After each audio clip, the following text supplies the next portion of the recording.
Hey guys, Tabby Vlogs here, and I'm doing another live stream. I'm messaging my friend.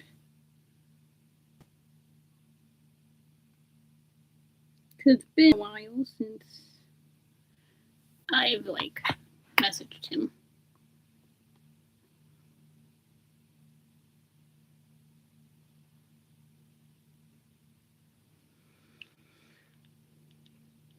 So let's see if he joins. Nope, he's typing. Come on. If he can't join, that's fine.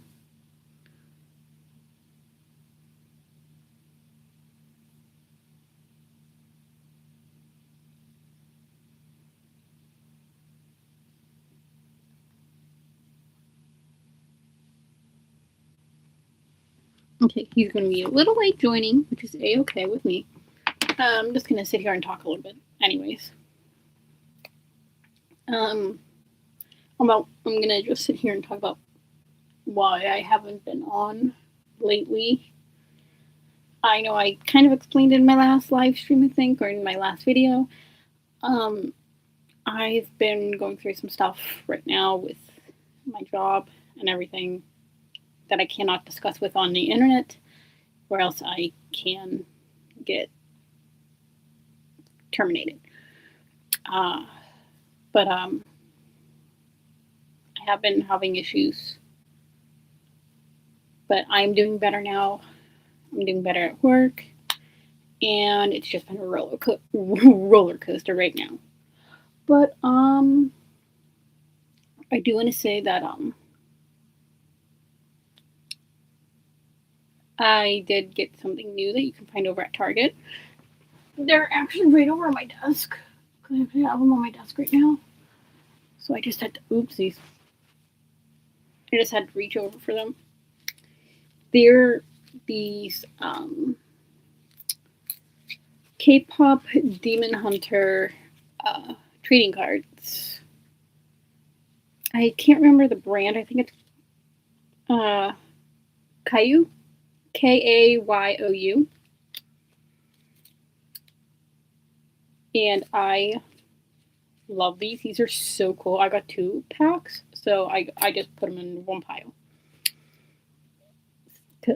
I got Rumi, Jinu, Derpy. I didn't even know this could be an option. Making sure none of them are sticking together. Romance, Mystery, the Demons, Celine, Bobby, Baby the Soja Boys ticket, Rumi with as the Hendrix ticket, Romance Soja Boys ticket, Abby Soja Boys ticket, Abby art, and then you got this little keychain that's of Mira, and then I got 2 of these, which are you can put them over the cards, and they're both mystery. So yeah, I really like these. You can find them over at Target.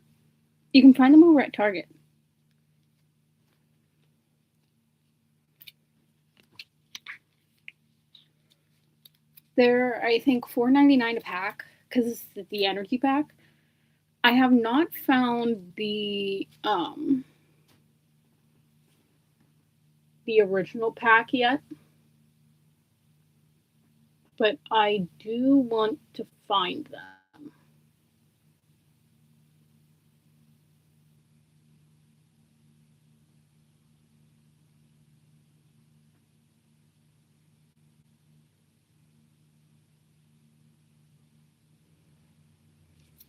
I do want to find more of these.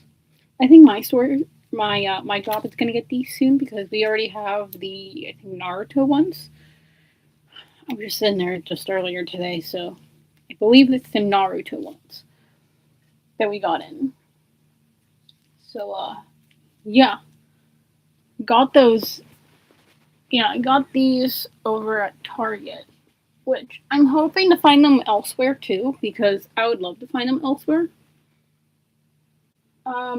I've also been getting into Pokemon cards again because I just want to collect them.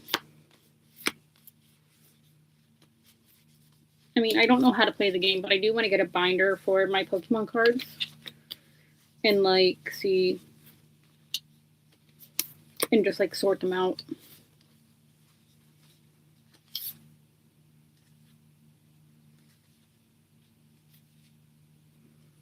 I'm actually going to sort them out here before I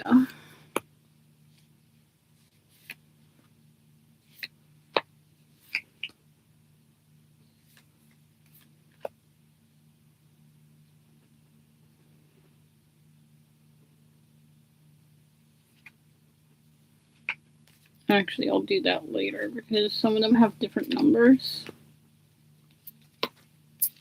So, yeah.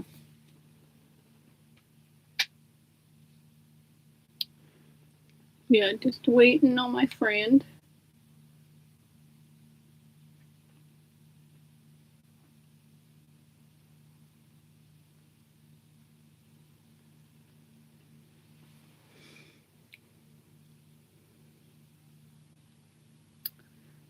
But, yeah, I think that's about it on what's been going on in my life right now.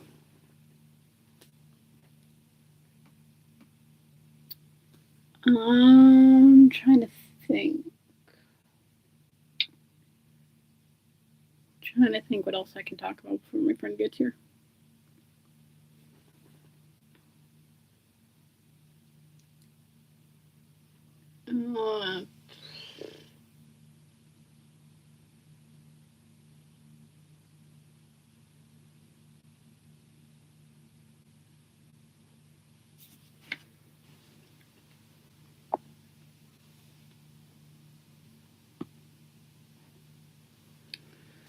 See, I talked about a lot of stuff. Oh yeah, I've been driving lately. I've been like going out on Tuesdays and driving, which is actually pretty cool.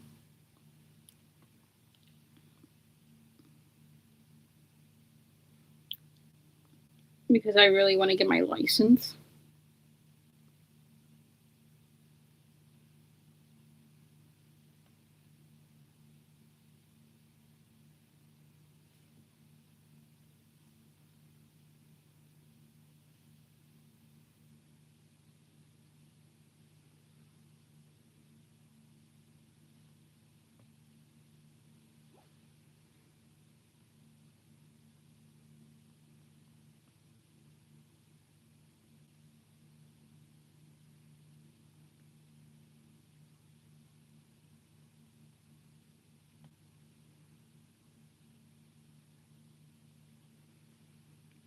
And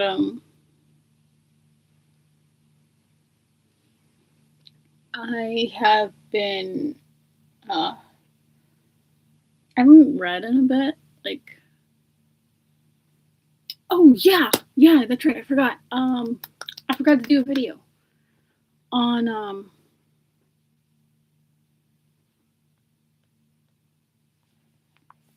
my shirt. I'll wait until my friend Lucas gets in.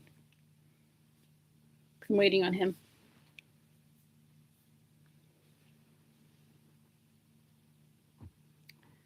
But yeah, I got this shirt from Hot Topic.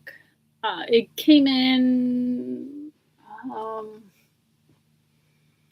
to say it came in. I think it came in Tuesday. Cause I think I wore it yesterday. Yeah, I wore it yesterday, so it came in Tuesday. No, couldn't have come in Tuesday because I washed it on Tuesday. It came in Monday. No, wait, no. It didn't come in Monday. It came in Saturday. It came in last Saturday. That's right. It came in last Saturday. I washed it on Tuesday and I wore it Wednesday.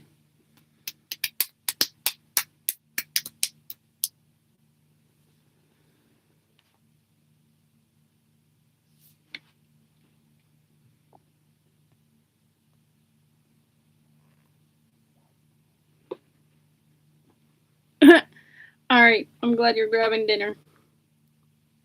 And I'm glad you made it.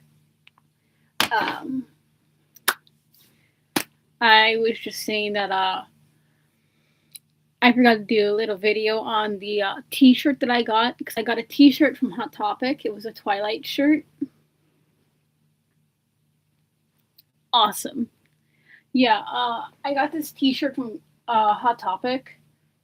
I ordered it online at the store because they didn't have it in stock in the store. Gotta find it.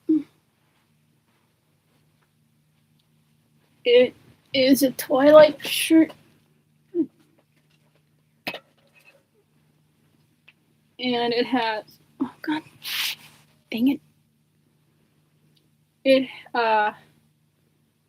I don't think I did a video on it. I don't remember. I think I did, but I'm not sure. But it has Carlisle Cullen and Charlie Swan on it. And it says, I love hot dads.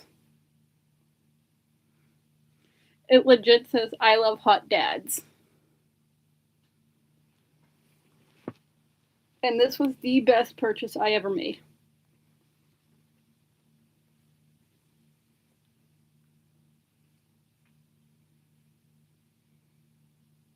It was legit the best purchase I've ever made. Because it's like really awesome. I love it.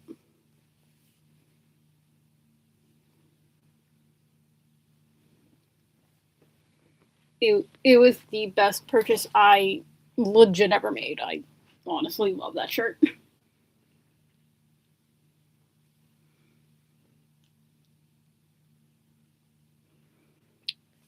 And now that you're here, let's get into reading. We are getting into chapter 14 of Harry Potter and the Chamber of Secrets. After chapter 14, we will only have 4 more chapters to go, and then this book is done. And then we will get into the companion book of Chamber of Secrets. Now, they have not made a companion book of the 3rd book, which is Prisoner of Azkaban, yet. Not yet. But I am hoping they do that soon, because I would really like to get each one so that I can read each one after I read the actual book. Oh. But yeah, let's get right into it. Chapter 14, Cornelius Fudge. Harry, Ron, and Hermione had always known that Hagrid had an unfortunate liking for large and monstrous creatures. During their first year at Hogwarts, he had tried to raise a dragon in his little wooden house, and it would be a long time before they forgot the giant 3-headed dog he'd christened Fluffy. And if, as a boy, Hagrid had heard that a monster was hidden somewhere in the castle, Harry was sure he'd have gone to any lengths for a glimpse of it. He'd probably thought it was a shame that the monster had been cooped up so long, and thought it deserved a chance to stretch its many legs. Harry could just imagine the 13-year-old Hagrid trying to fit a leash and collar on it, but he was equally certain that Hagrid would never have meant to kill anybody. Harry half wished he hadn't found out how to work Riddle's diary. Again and again, Ron and Hermione made him recount what he'd seen until he was heartily sick of telling them and sick of the long circular conversations that followed. Riddle might have got the wrong person, said Hermione. Maybe it was some other monster that was attacking people.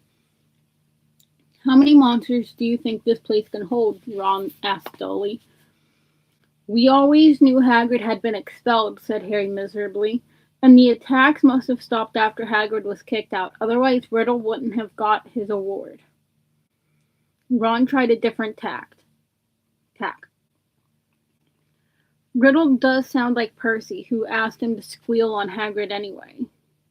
But the monster had killed someone, Ron, said Hermione, and Riddle was going to go back to some muggle orphanage if they closed Hogwarts, said Harry. I don't blame him for wanting to stay here. You met Hagrid down Nocturne Alley, didn't you, Harry? He was buying flesh-eating slug repellent, said Harry quickly. The three of them fell silent. After a long pause, Hermione voiced the naughtiest question of all in a hesitant voice. Do you think we should go and ask Hagrid about it all? That'd be a cheerful visit, said Ron. Hello, Hagrid. Tell us, have you been setting anything mad and Harry loose in the castle lately? In the end, they decided that they would not say anything to Hagrid unless there was another attack, and as more and more days went by with no whisper from the disembodied voice, they became hopeful that they would never need to talk to him about why he had been expelled. It was now nearly 4 months since Justin and Nearly Headless Nick had been petrified, and nearly everybody seemed to think that the attacker, whoever it was, had retired for good. Peeves had finally got bored of his "Oh Potter, You Rotter" song. Ernie Macmillan asked Harry quite politely to pass a bucket of leaping toadstools in herbology one day, and in March several of the mandrakes threw a loud and raucous party in the Greenhouse 3. This made Professor Sprout very happy. The moment they start trying to move into each other's pots, we'll know they're fully mature, she told Harry. Then we'll be able to revive those poor people in the hospital wing. The second years were given something new to think about during their Easter holidays. The time had come to choose their subjects for the third year, and a matter that Hermione at least took very seriously. It could affect our whole future, she told Harry and Ron as they pored over a list of new subjects, marking them with checks. I just want to give up potions, said Harry. We can't, said Ron gloomily. We keep all our old subjects, or I'd have ditched Defense Against the Dark Arts. But that's very important, said Hermione, shocked. Not the way Lockhart teaches it, said Ron. I haven't learned anything from him except not to set pixies loose. Neville Longbottom had been sent letters from all the witches and wizards in his family, all giving him different advice on what to choose.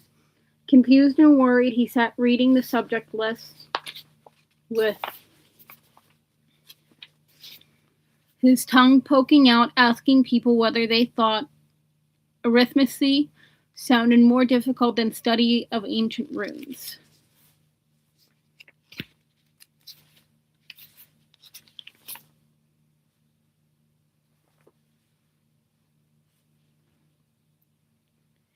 Dean Thomas, who, like Harry, had grown up with muggles, ended up closing his eyes, jabbing his wand at the list, and picking those subjects it landed on.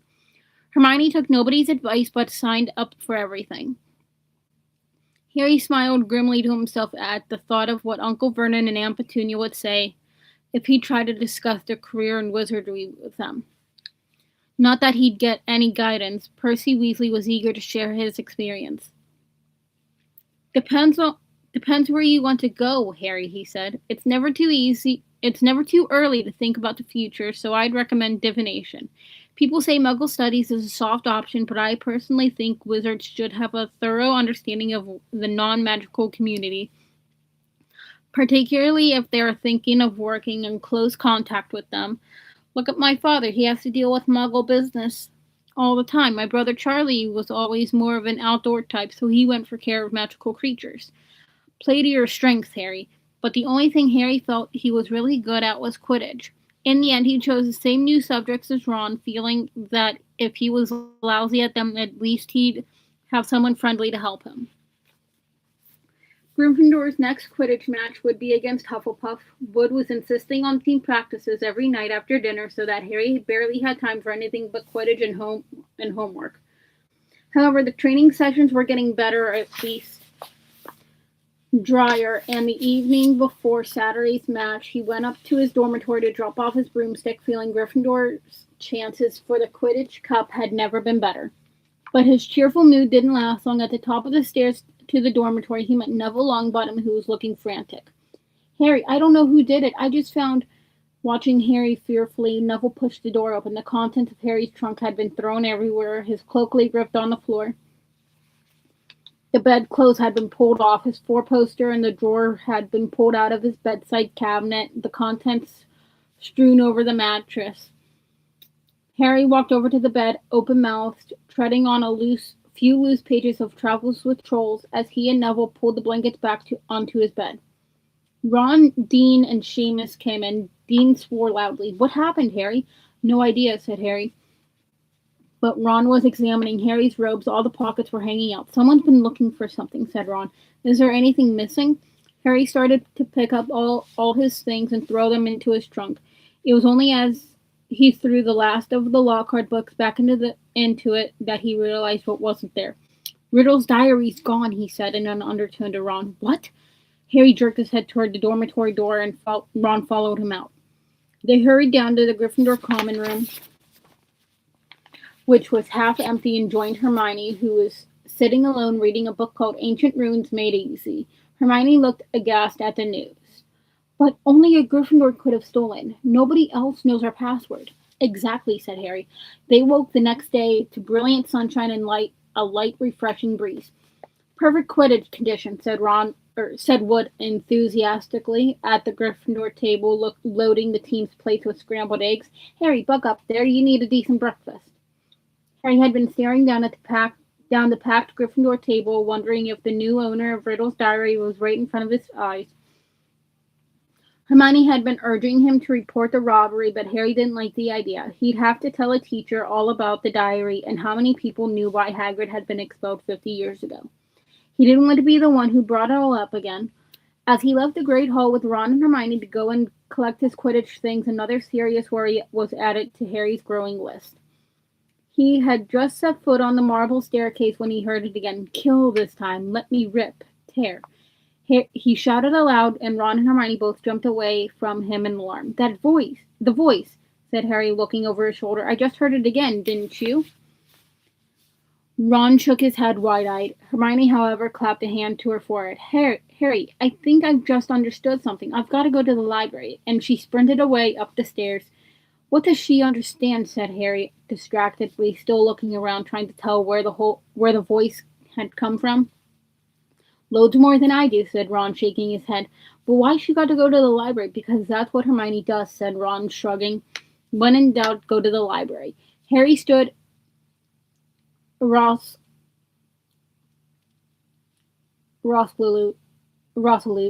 trying to catch the voice again, but people were now emerging from the Great Hall behind him, talking loudly, exiting through the front doors on their way to the Quidditch pitch. "You'd better get moving," said Ron. "It's nearly 11. The match."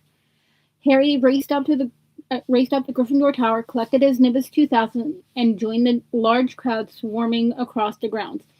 But his mind was still in the castle, along with the bodiless voice, as he pulled on his scarlet robes in the locker room. His only comfort was that everyone was now outside to watch the game. The teams walked onto the field to tumultuous applause. Oliver Wood took off for a warm-up flight around the goalpost. Madam Hooch released the ball, so Hufflepuffs, who played in Canary Yellow, were standing in a huddle having a last-minute discussion of tactics. Harry was mounting his broom when Professor McGonagall came half marching, half running across the pitch, carrying an enormous purple megaphone. Harry's heart dropped like a stone. "The match has been cancelled," Professor McGonagall called through the megaphone, addressing the packed stadium. There were boos and shouts. Oliver Wood looked devastated, landed and ran toward Professor McGonagall without getting off his broomstick. "But Professor," he shouted, "we've got to play! The cup! Gryffindor!" Professor McGonagall ignored him and continued to shout through her megaphone. "All students are to make their way back to the house common rooms, where their heads of houses will give them further information as quickly as you can, please." Then she lowered the megaphone and beckoned Harry over to her. "Potter, I think you'd better come with me." Wondering how she could possibly suspect him this time, Harry saw Ron detach himself from the complaining crowd. He came running up to them as they set off toward the castle. To Harry's surprise, Professor McGonagall didn't object. "Yes, perhaps you'd better come too, Weasley." Some of the students swarming around them were grumbling about the match being cancelled. Others looked worried. Harry and Ron followed Professor McGonagall back into the school and up the marble staircase. But they weren't taken to anybody's office this time. This will be a bit of a shock, said Professor McGonagall in a surprisingly gentle voice as they approached the infirmary. There has been another attack, another double attack.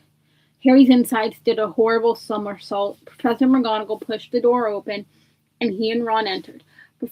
Madame Pomfrey was bending over a 6-year girl with long curly hair. Harry recognized her as the Ravenclaw they'd accidentally asked for directions to the Slytherin common room, and on the bed next to her was Hermione. Ron groaned. Hermione lay utterly still, her eyes open and glassy. They were found near the library, said Professor McGonagall. I don't suppose either of you can explain this. It was on the floor next to them. She was holding up a small circular mirror. Harry and Ron shook their heads, both staring at Hermione. I will escort you back to Gryffindor Tower, said Professor McGonagall heavily. I need to address the students in any case. All students will return to their house common rooms by 6 o'clock in the evening. No student is to leave dormitories after that time. You will be escorted to each lesson by a teacher. No student is to use the bathroom unaccompanied by a teacher. All further Quidditch training and matches are to be postponed. There will be no more evening activities. The Gryffindor packed inside the common room listened to Professor McGonagall in silence. She rolled up the parchment from which she had been reading, and said in a somewhat choked voice, I need hardly add that I have rarely been so distressed. It is likely that the school will be closed unless the culprit behind these attacks is caught. I would urge anyone who thinks they might know anything about them to come forward. She climbed somewhat awkwardly out of the portrait hole, and the Gryffindors began talking immediately. That's 2 Gryffindors down, not counting a Gryffindor ghost. 1 Ravenclaw and 1 Hufflepuff, said the Weasley twins, friendly Jordan, counting on his fingers. Haven't any of the teachers noticed that the Slytherins are all safe? Isn't it obvious all this stuff's coming from Slytherin, the heir of Slytherin, the monster of Slytherin? Why don't they just chuck all the Slytherins out? He roared to nods and scattered applause. Percy Weasley was sitting in a chair behind Lipa. For once he didn't seem keen to make his views heard. He was looking pale and stunned. Percy's in shock, George told Harry quietly. That Ravenclaw girl, Penelope Clearwater. She's a prefect.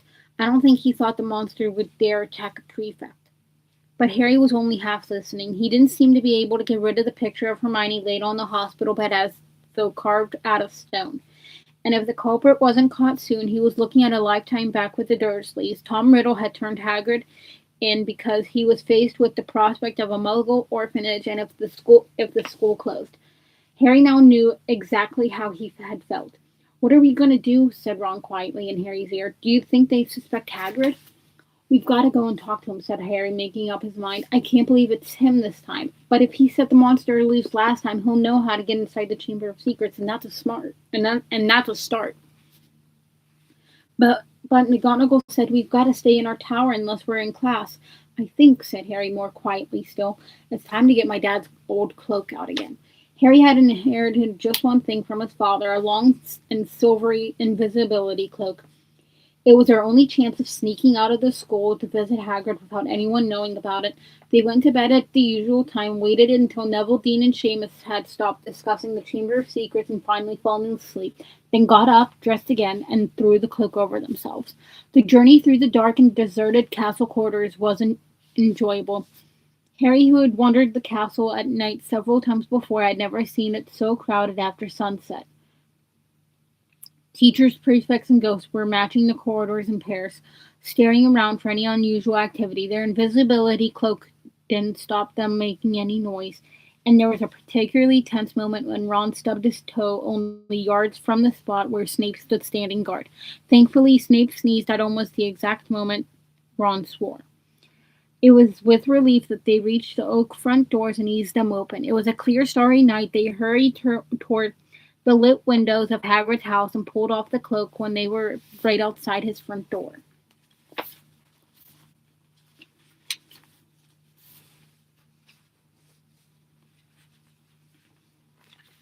Seconds after they had knocked, Hagrid flung it open. They found themselves face to face with him aiming a crossbow at them. Fang the boarhound barked loudly behind him. Oh, he said, lowering the weapon and staring at them. What are you two doing here? "What's that for?" said Harry, pointing out the crossbow as they stepped inside. "Nothing, nothing," Hagrid muttered. "I've been expecting... doesn't matter. Sit down, I'll make tea." He hardly seemed to know what he was doing. He nearly extinguished the fire, spilling water from the kettle on it, then smashed the teapot with a nervous jerk of his massive hand. "Are you okay, Hagrid?" said Harry. "Did you hear about the Hermione?" "Oh, I heard all right," said Hagrid, a slight break in his voice. He kept glancing nervously at the windows. He poured them both large mugs of boiling water. He'd forgotten to add tea bags, and was just putting a slab of fruitcake on a plate when there was a loud knock on the door. Hagrid dropped the fruitcake. Harry and Ron exchanged panic-stricken looks, and then threw the invisibility cloak back over themselves and retreated into a corner. Hagrid checked that they were hidden, seized his crossbow, and flung open his door once more. "Good evening, Hagrid." It was Dumbledore. He entered looking deadly serious and was followed by a second very odd-looking man. The stranger had rumpled gray hair and an anxious expression, and was wearing a strange mixture of clothes: a pinstripe suit, a scarlet tie, and a long black cloak and pointed purple boots. Under his arm he carried a lime green bowler. "That's Dad's boss," Ron breathed. "Cornelius Fudge, the Minister of Magic." Harry elbowed Ron hard to make him shut up. Hagrid had gone pale and sweaty. He dropped into one of his chairs and looked from Dumbledore to Cornelius Fudge. "Bad business," Hagrid said Fudge in rather clipped tones. "Very bad business. Had to come. 4 attacks on Muggleborns. They've gone far enough. Ministry's got to act." "I never," said Hagrid, looking imploringly at Dumbledore. "You know I never, Professor Dumbledore, sir. I want it understood." "Cornelius," said Hagrid, "has my full confidence," said Dumbledore, frowning at Fudge. "Look, Albus," said Fudge uncomfortably. "Hagrid's record's against him. Ministry's got to do something. School governors have been in touch. Yet again, Cornelius, I tell you that taking Hagrid away will not help in the slightest," said Dumbledore. His blue eyes were full of fire Harry had never seen before. Look at it from my point of view," said Fudge, fidgeting with his bowler. "I'm under a lot of pressure. Got to be seen to be doing something. If it turns out it wasn't Hagrid, he'll be back and no more said. But I've got to take him. Got to. Wouldn't be doing my duty." "Take me," said Hagrid, who was trembling. "Take me where?" "For a short stretch only," said Fudge, not meeting Hagrid's eyes. "Not a punishment, Hagrid, more a precaution. If someone else is caught, you'll be let out with a full apology." "Not Azkaban." Before Fudge could answer, there was another loud rap on the door. Dumbledore answered it. It was Harry's turn for an elbow in the ribs. He'd let out an audible gasp. Mr. Lucius Malfoy strode into Hagrid's hut, swathed in a long black traveling cloak, smiling a cold and satisfied smile. Fang started to growl. "Already here, Fudge," he said approvingly. Good, good." "What are you doing here?" said Hagrid furiously. "Get out of my house." "My dear man, please believe me, I have no pleasure at all in being inside your... Do you call this a house?" said Lucius Malfoy, sneering as he looked around the small cabin. "I simply called at the school and was told that the headmaster was here." "And what exactly did you want with me, Lucius?" said Dumbledore. He spoke politely, but the fire was still blazing in his blue eyes. "Dreadful thing, Dumbledore," said Malfoy lazily, taking out a long roll of parchment. "But the governors feel it's time for you to step aside. This is an order of suspension. You'll find all 12 signatures on it. I'm afraid we feel you're losing your touch. How many attacks have there been now? 2 more this afternoon, wasn't it? At this rate, there will be no Muggleborns left at Hogwarts, and we all know what an awful loss that would be to the school." "Oh, now see here, Lucius," said Fudge, looking alarmed. "Dumbledore suspended? No. Last thing we want just now, the appointment or suspension of the headmaster is a matter of the governor. For the governors, Fudge," said Mr. Malfoy smoothly, "and as Dumbledore has failed to stop these attacks." "See here, Malfoy, if Dumbledore can't stop them," said Fudge, whose upper lip was sweating now. "I mean to say, who can?" "That remains to be seen," said Mr. Malfoy with a nasty smile. "But as all 12 of us have voted..." Hagrid leapt to his feet, his shaggy black head grazing the ceiling. "And how many did ye have to threaten and blackmail before they agreed, Malfoy, eh? He roared. Dear, dear, you know that temper of yours will lead you into trouble one of these days, Hagrid, said Mr. Malfoy. I would advise you not to shout at the Azkaban guards like that. They won't like it at all. You can't take Dumbledore, yelled Hagrid, making Fang the boarhound cower and whimper in his basket. Take him away, and the Muggle boys won't stand a chance. They'll be killing next. Calm yourself, Hagrid, said Dumbledore sharply. He looked at Lucius Malfoy. If the governors want my removal, Lucius, I will of course step aside. But, stuttered Fudge. No, growled Hagrid. Dumbledore had not taken his bright blue eyes off Lucius Malfoy's cold grey ones. However, said Dumbledore, speaking very slowly and clearly so that none of them could miss a word, you will find that I will only truly have left the school when none here are loyal to me. You will also find that help will always be given at Hogwarts to those who ask for it. For a second, Harry was almost sure Dumbledore's eyes flickered toward the corner where he and Ron stood hidden. Admirable sentiment, said Malfoy, bowing. We shall all miss your highly individual way of running things, Albus, and only hope that your successor will manage to prevent any killings. He strode to the cabin door, opened it, and bowed Dumbledore out. Fudge, fiddling with his bowler, waited for Hagrid to go ahead of him, but Hagrid stood his ground, took a deep breath, and said carefully, if anyone wanted to find out some stuff, all they have to do would be to follow the spiders. That'd lead them right. That's all I'm saying. Fudge stared at him in amazement. All right, I'm coming, said Hagrid, pulling on his moleskin overcoat, but as he was about to follow Fudge through the door, he stopped again and said loudly, and someone will need to feed Fang while I'm away. The door banged shut, and Ron pulled off the invisibility cloak. We're in trouble now, he said hoarsely. No, Dumbledore, they might as well close the school tonight. There'll be an attack a day with him gone. Fang started howling, scratching at the closed door. And that is the end of chapter 14. On Sunday, we will get into chapter 15, which is labeled Aragog. So we are so close to finishing this book. So close.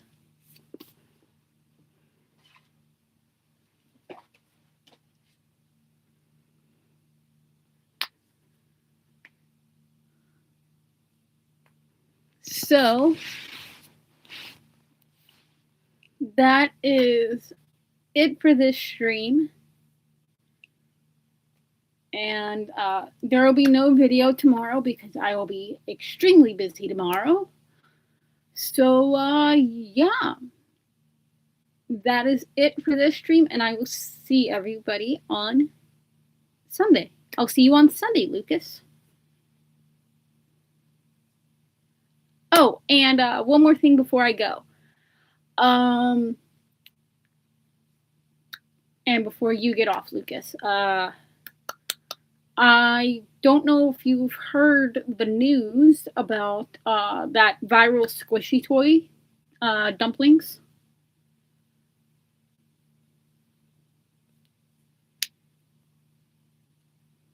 I don't know if you've heard the news on those. Oh. Did you leave?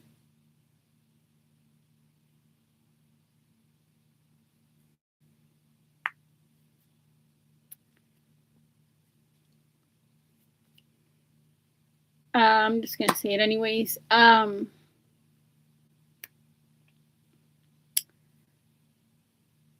am just putting this out there so that everybody can watch. There is this, they are recalling some dumplings, the viral squishy toy that went viral on TikTok.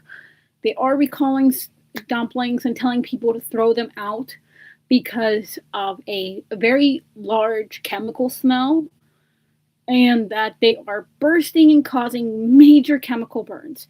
So I advise you to please listen. Do not buy the dumplings. Do not buy them. For your own safety, especially if you have a health condition, especially if you have a breathing health condition. Do not buy these dumplings. I want to look out for everybody's safety, especially if you have a small kid who likes dumplings. I don't want to see anybody hurt. So please, listen to my advice. Listen to the news. Throw away your dumplings. Do not smush them. Do not cut them. Throw them away.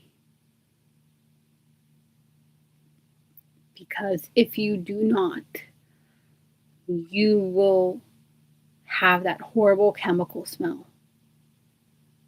And if your kid does burst one, it will cause severe chemical burns because of all of the toxicity that is in those. So please, listen to my advice. Listen to the news. That is all I ask. So please, throw away your dumplings. Because that viral squishy toy is becoming dangerous. So I advise you, all of you, to please throw away your dumplings. Clip this part, share it, and please take my advice, the news advice. So please, I advise you to throw away your dumplings for your sake and for mine.